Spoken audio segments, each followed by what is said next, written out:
नमस्कार साथियों, मेरा नाम है अजय मौर्य और स्वागत है आप लोगों का अजय सर जी यूट्यूब चैनल पर। साथियों, आज मैं आप लोगों के लिए कक्षा 8 हिंदी का महत्वपूर्ण अभ्यास प्रश्न लेकर के आया हूं। तो आज का हमारा पाठ है 12 और पाठ का नाम है पहरुए सावधान रहना। दोस्तों, आप लोग बताना चाहता हूं कि यदि आप कक्षा 6, 7, 8 के किसी भी अध्याय का अभ्यास प्रश्न देखना चाहते हैं तो डिस्क्रिप्शन में आप लोगों को लिंक मिलेगा।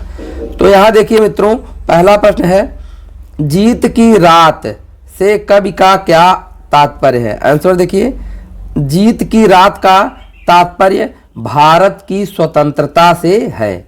जीत की रात का तात्पर्य भारत की स्वतंत्रता से है। अगला प्रश्न, ले युग की पतवार, ले युग की पतवार किसके लिए कहा गया है? आंसर देखिए, ले युग की पतवार पहरुओं के लिए कहा गया है। ले युग की पतवार पहरुओं के लिए कहा गया है।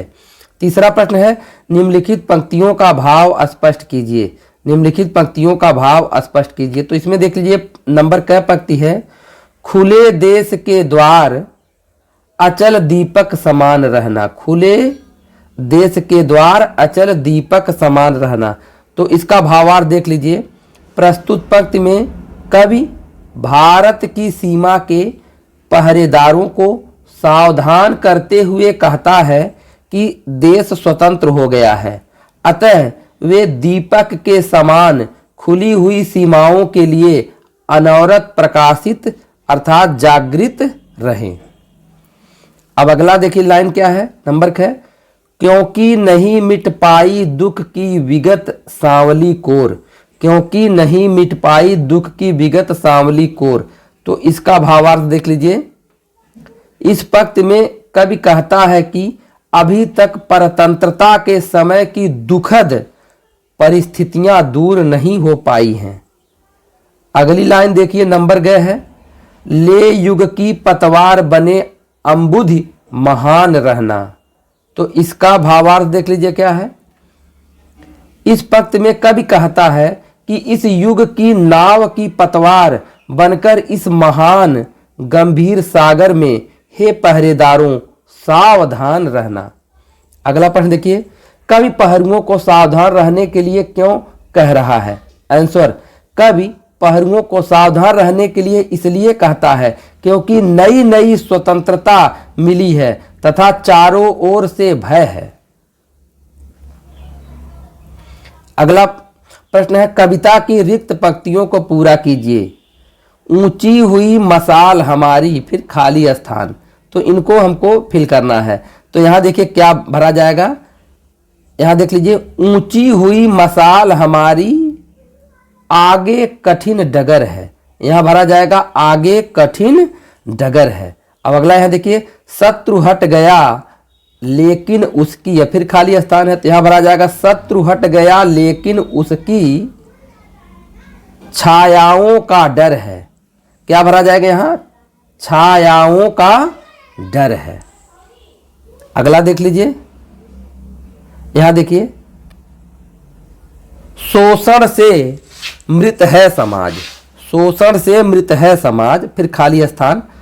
तो यहां देख लीजिए क्या भरा जाएगा,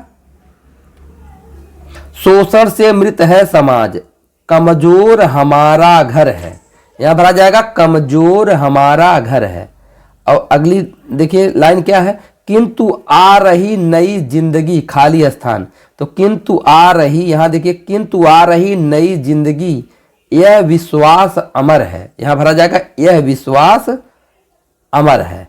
अब आगे बढ़ते हैं। अब आते हैं हम लोग दोस्तों भाषा की बात पे। तो यहां आपके समझ भाषा की बात आ गई है। यहां पहला प्रश्न देखिए, दीप्तिमान में दीप्त शब्द में मान प्रत्यय जुड़ा है। दीप्तिमान में दीप्ति शब्द में मान प्रत्यय जुड़ा है। मान, मति, वान, वती प्रत्यय जुड़ने से संज्ञा शब्द विशेषण बन जाता है। शब्द के अंत में ई रहने पर मान अन्यत्र वान जोड़ते हैं। नीचे लिखे शब्दों में मान / वान जोड़कर नए शब्द बनाइए। तो यहाँ देखिए, बुद्धि है, गति है, गुण है, शक्ति है, रूप है। तो देखिए यहाँ बुद्धि में मान जोड़ करके बना दिया गया है बुद्धिमान।